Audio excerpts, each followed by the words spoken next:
Bismillahirrahmanirrahim.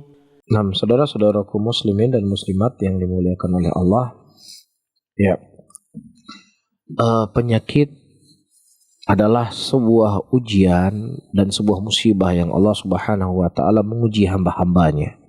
Dan ketika seseorang terkena dengan sebuah penyakit, itu bukanlah sebuah aib buat dirinya. Ya, kecuali penyakit-penyakit yang sifatnya ya dia kena AIDS, karena dia free sex dan lain sebagainya. Adapun penyakit-penyakit yang itu datangnya dari Allah, wabah penyakit, ya, itu ketika mengenai seorang muslim, mengenai orang yang saleh, mengenai orang yang taat kepada Allah, maka itu adalah sebab dengannya Allah mengampuni dosanya dan mengangkat derajatnya. Bukanlah orang yang taat, orang yang saleh itu tidak terkena penyakit. Mu'adz bin Jabal radhiyallahu ta'ala anhu adalah sahabat Rasulullah, dan beliau terkena penyakit taun pada waktu itu, wabah yang tersebar di negeri pada waktu itu, sampai beliau dan seluruh keluarganya meninggal karena penyakit taun.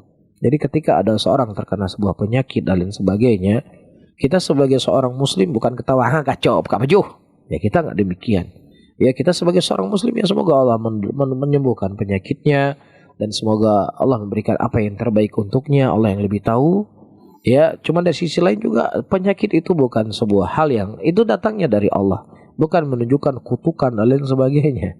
Ya, seperti yang saya sebutkan, bagi orang yang beriman, orang yang taat, orang yang saleh, ya, selama dia memang betul-betul orang yang taat, maka itu sebab Allah mengampuni dosanya dan mengangkat derajatnya. Jadi bukan sebuah aib.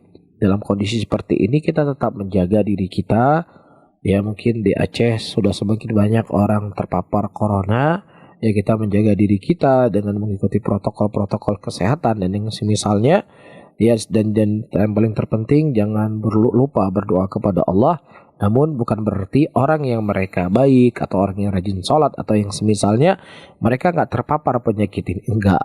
Ya, penyakit itu akan terkena siapa saja, bahkan orang yang lebih mulia daripada kita seperti Mu'adz bin Jabal radhiyallahu ta'ala anhu juga terkena penyakit taun. Jadi bukan konspirasi A, konspirasi B, konspirasi C dan lain sebagainya. Jadi mungkin lebih banyak lagi perlu belajar, lebih banyak perlu menggali, lebih banyak lagi perlu untuk membaca bagaimana sejarah taun yang terjadi di zaman sahabat Rasulullah Sallallahu Alaihi Wasallam, dan tidak ada ulama yang menganggap jelek apa yang menimpa Mu'adz bin Jabal radhiyallahu ta'ala. Bahkan beliau insya Allah mendapatkan syahid.